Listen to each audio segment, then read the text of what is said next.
जो पेरियर है, पेरियर की समस्या सिर्फ इतनी थी कि पेरियर का प्रश्न जो ईश्वर से है वो इसी प्रकार का है कि पेरियर एक जो समस्या से मतलब जिसने सिर्फ नेगेटिव चीज़ें देखी हो, मतलब बहुत परेशान था कास्ट व्यवस्था से, वर्ण व्यवस्था से, ठीक है ना। अब इसका ये प्रश्न थी कि वर्ण व्यवस्था जो है, जो शास्त्रों से मनुस्मृति में आई, और शास्त्रों मनुस्मृति से जो मनुस्मृति में इसलिए आई क्योंकि शास्त्रों में लिखा था, शास्त्र वेद से आया और वेद ईश्वर ने बनाया, इसलिए ईश्वर की एग्जिस्टेंस ही नहीं है क्योंकि वो ऐसी व्यवस्था बना ही नहीं सकता था, ठीक है ना। तो ये वर्ण व्यवस्था, लिखी हुई जो वर्ण व्यवस्था है उसके खिलाफ था, इसलिए ईश्वर को नहीं मानता। एक इसका पॉइंट ये था। और दूसरा पॉइंट इसका ये था कि जब सुख, भाई जब सारे दुखी हैं तो ईश्वर क्यों छुपा हुआ बैठा है और सुख क्यों नहीं प्रदान करता, ठीक है ना। और विज्ञान का भी लगभग यही एक क्वेश्चन है कि जब सारी जगह दुख है तो भगवान अगर होता तो प्रस्तुत क्यों नहीं हो जाता और सबको सुख क्यों नहीं कर सकता, सुखी क्यों नहीं कर लेता है, मतलब इतना असंतुलन क्यों है, ठीक है ना। और इसी प्रकार के उसके और भी क्वेश्चन है कि भगवान इतना लालची क्यों है, भूखा क्यों है कि लोगों का खाता है पीता है, ठीक है ना, दूसरों को दुख देता है, बलात्कार होते हैं तो वहाँ क्यों नहीं आ जाता एकदम से। तो दीज आर द थिंग्स, उसके प्रश्न इसी से हैं। अब ईश्वर इसके कारण नहीं है क्योंकि अव्यवस्था है और असंतुलन है जो असामाजिक है। तो इसका साधारण सा हम इसका जवाब देने की कोशिश करते हैं। वर्ण व्यवस्था जो आते हैं हम, सबसे पहले वर्ण व्यवस्था। जब हम वर्ण व्यवस्था की बात करते हैं तो एक साधारण सा सवाल मेरा पेरियर से है कि कहीं ईश्वर ने कोई किताब, अब ये कहता है कि ईश्वर जब दिखते ही नहीं है तो इसका एग्जिस्टेंस नहीं है, तो किसी ने देखा वर्ण व्यवस्था की किताब लिखते हुए इनको? आपकी जो वर्ण व्यवस्था है, जो सामाजिक वर्ण व्यवस्था है, कि किसी ईश्वर ने लिखी है, इसका कोई स्रोत है? तो वेद भी तो सुने जा सकते हैं, अगर वो भी लिखे जाते हैं तो वो भी ईश्वर ने नहीं लिखे, ठीक है ना, उसे भी किसी ने नहीं देखा है, ठीक। वेद या जहाँ से लिपि स्टार्ट हुई है, ठीक है ना, यानी लिपि यानी लेखन विधि, लेखन विधि मानव कृति है, यानी ये मानव द्वारा लिखी गई है। तो सबसे पहले ईश्वर का कोई इसमें हाथ नहीं है, ठीक है ना। वर्ण व्यवस्था कैसे आई ये सब हम सोच सकते हैं, तो ये सुनी गई है, ये गीता में उपदेशित है वर्ण व्यवस्था, ठीक है ना। और वो कर्म के आधार पे है। अब ये बताइए कि कर्म कौन जाता है, वो फिजिकल कर्म है क्या एक्सटर्नल कर्म, इंटरनल कर्म है या फिर एक्सटर्नल कर्म है? एक्सटर्नल कर्म इस पावर के वशीभूत होके, यानी मैं हूँ और मैं कार्य कर सकता हूँ, या फिर मेरे अंदर ऑक्सीडेशन रिडक्शन ऊर्जा का उत्सर्जन हो रहा है, वेस्ट निकल रहा है और मैं चलायमान हूँ, ये अंदर कर्म है, ये इंटरनल कर्म है। अब लिखा किसने है? एक्सटर्नल ने लिखा है, हाथों ने लिखा है, ठीक है ना। तो ये लिपि मानव कृति है, ठीक है ना, ईश्वर ने कभी नहीं कहा कि ऐसा लिखो, ठीक। तो इंटरनल कर्म के आधार पर है। तो इंटरनल कर्म आज मानव अपने आप को जानता कहाँ है? अध्यात्म को तो 1% भी अध्यात्म को नहीं जानता। वो योग में तो बैठा ही नहीं है। योग बिजनेस जरूर बन गया है, लेकिन योग विधि है, मुद्रा है बैठने की, विचारवान होने की, जिसे शिव ने सिर्फ धारण करा है, और एक ही व्यक्ति जो धारण कर सकता है वो शिव ही है। और जो शिव के अनुयायी होंगे ना, तो वो हिमालय में ही मिलेंगे। वो ऐसा नहीं है सर्वत्र पैदा हो रखे हों और हर जगह बैठ के योग कर रहे हों, ऐसा पॉसिबल नहीं है। उसके लिए एक स्पेसिफाइड जगह बनाई हुई है। वहीं आपको उस तरीके के विचार, जहाँ विचार उपजते हैं वो, और जहाँ नेगेटिव है तो वो तो अंधेरे में है। अंधेरा तो सारी मतलब नेगेटिविटी अगर आओगे तो समाज के अंदर मिलेगी आपको, तरह तरह के विकार विचार, ठीक है ना। तो समाज में के लिए जिसने लिखा है और समाज को ध्यान में रख के जो लिखा गया है, तो वर्ण व्यवस्था फिजिकल कर्मों के आधार पर लिखी है। इसका ईश्वर से कोई लेना देना नहीं है, क्योंकि ईश्वर की वर्ण व्यवस्था, ईश्वर सिर्फ रचना करता है। वो जो लिखने वाला नहीं है, उसका लिखाई से कोई लेना देना नहीं है। उसने शब्द जो लेखन है, लेखन विधि उसने कतई नहीं, लिपि तैयार नहीं करी है उसने रचना करी है, और उसकी सीमा सिर्फ रचना तक है। लिपि का उसका दूर दूर तक कोई लेना देना नहीं है, ठीक है ना।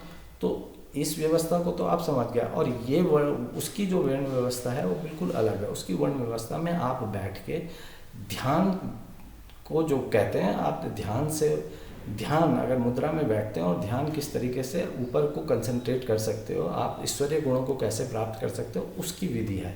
जब आप अपने तामसिक गुणों को बारे में जानने लग जाओगे तो आप वैसे हो जाओगे।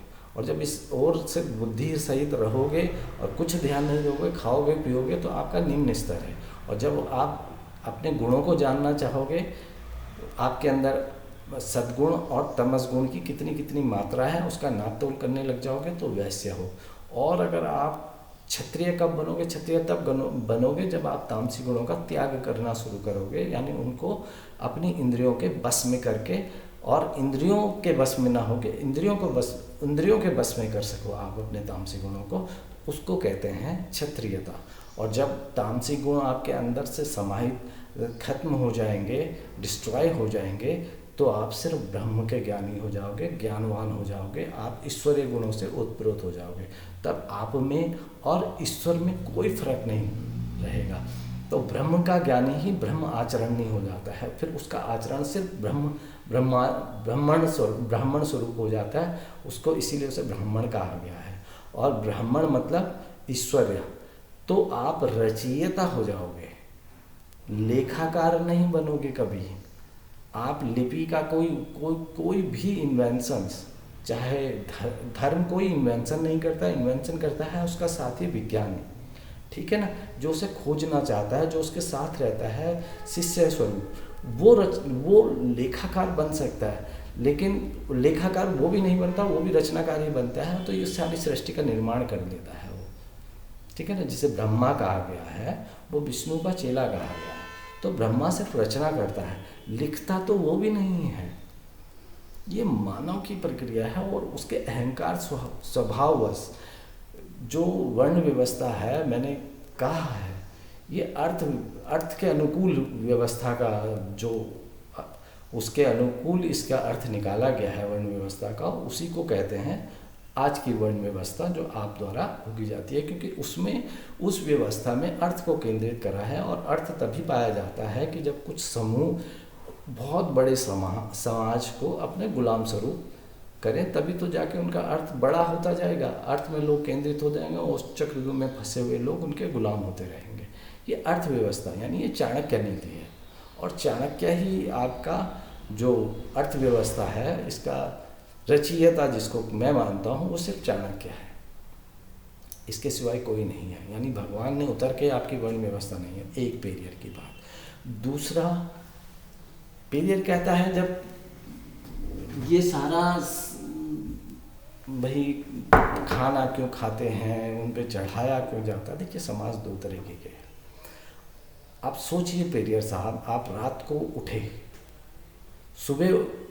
रात को सोए और सुबह उठे तो पता चला एक जगह फूल उग गया, एक जगह से धान में कोपल आ गई, ठीक है ना, धान हो गया। आप अगले सुबह उठे तो कहीं देखते हो तो कहीं कुछ ना कुछ रचना हुई रहती है, और जिसका भोग आप करते हो। तो महाराज जी, अगर आप एक कुत्ता भी पालेंगे ना, तो जब वो भोग करता है तो वो अपने स्वभाव स्वरूप आपकी देहली में बैठ के भौंकता है, रात भर भौंकता है, ताकि वो उसका कर्ज अदा कर सके। तो जो चढ़ा रहा है भाई, ये रात के रात उपजे हैं, ये उपजाया किसने है भाई? आपको मिला है भोजन स्वरूप, जो अन्न आपको प्रदान हो रहा है, जो हवा आपको प्रदान हो रही है, जो सुरक्षा, जो पृथ्वी के औरा क्रिएटेड सुरक्षा कवच है, उससे आपको सुरक्षा प्रदान हो रही है। तो वो किसने दिया? वो तो कभी रात आपके सामने तो कभी रच के नहीं गया, वो तो अदृश्य होकर ही रच के गया है ना। हमेशा रात को रच के गया, या आपके संज्ञान में आज तक नहीं आया होगा। तो उस शक्ति को अगर कुछ समर्पित कर रहे हो तो क्या दिक्कत है, ठीक है ना। ये व्यवस्था वेदों में बनाई गई व्यवस्था थी। पूर्वजों ने जिन्होंने ज्ञान प्राप्त करा है, जो ऋषि मुनि रहे, उन्होंने बनाई गई ये व्यवस्था थी कि आप जहाँ से कुछ मिलता है आप वहाँ पर दान करें, कुछ उसको समर्पित करिए, जो वहाँ का राजा है उसको समर्पित करिए, कुछ जो ईश्वर्य से जब प्राप्त हुआ है उसका भी भाग रखिए। तो ये बंटवारा है। इस बंटवारे में दिक्कत क्या है? तो ये ऊर्जा व्यवस्था है जिसकी बात मैं कर रहा हूँ, ये बंटवारा है, ठीक है ना।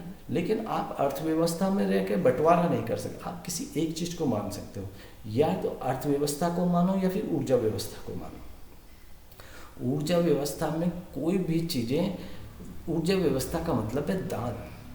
देखा, मैंने कहा ना, प्रकाश का एक ही गुण है, और तो जब ऊर्जा व्यवस्था यानी प्रकाश ही ऊर्जा व्यवस्था है, तो प्रकाश का एक ही गुण है दान देना। यानी हर जो चीज़ प्राप्त है उसको डिफरेंट भागों में अपने जो भी आप जितना भी आप दान कर सकते हो उसे सारा दान है जो आप तक ना रहे, ठीक है ना। उसका दुर्भाग्य आप तक ना आए कि आप में जो इकट्ठा हुआ है संचय किसी भी चीज़ का हो जाता है, वो खराब हो जाता है, और जब खराब हो जाता है तो वो पाप होता है, किसी के काम नहीं आता। जब वो किसी के काम नहीं आएगा तो उसका पाप कौन वहन करेगा? जिसने संचय करा है वो तो वहन करेगा ही करेगा। तो इस व्यवस्था को लागू करने के लिए ये कहा गया, लेकिन इसमें मूर्ति या एक्सटर्नल नहीं था, ये आप दे के छुट्टी करो, ठीक है ना। ये नहीं था कि आप किसी मूर्ति को दे दो, या ऐसा नहीं था। ये तो समाज ने अपने फिर अर्थव्यवस्था पे केंद्रित होकर एक व्यवस्था बनाई है ताकि लोग अर्थव्यवस्था के चक्रव्यूह में फिर फंस जाए, क्योंकि एक्सटर्नल गुण है ये, और ईश्वरीय गुण हमेशा इंटरनल है। एक्सटर्नल गुण तो सिर्फ अर्थव्यवस्था है, दैट इज़ मेटेरियलिस्टिक, और उस मेटेरियलिस्टिक प्रोसेस से तो हम निजात पाना चाहते हैं, ठीक है ना। तो ईश्वरीय को मानकर उसको धन्यवाद करने हेतु इसे कहा गया, ठीक है ना। इसका लिए ये सारा दान वान देखा जाता है। अब बात करते हैं एक और बात, दूसरी बात आती है विज्ञान की, और इनकी भी दोनों एक बात, सुख की, ठीक है ना। आइए अब थोड़ा सुख के बारे में बात करते हैं, यानी विज्ञान के प्रश्न।